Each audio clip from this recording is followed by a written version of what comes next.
സവാള കറിയുടെ റെസിപ്പിയാണ്.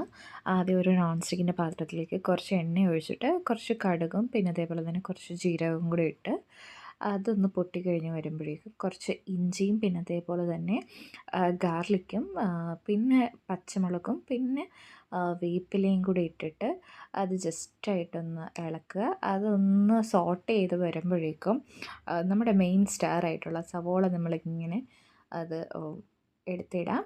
അത് സവാള ഇട്ടതിന് ശേഷം അത് നമ്മൾ എന്താ പറയുക നന്നായിട്ടൊന്ന് ഇളക്കി കൊടുക്കുക.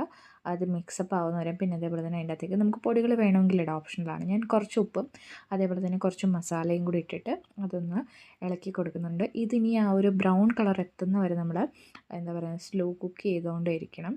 ഇളക്കി ഇളക്കി കൊടുക്കുമ്പോഴേക്കും ആ ഒരു കളറൊക്കെ മാറി വരും.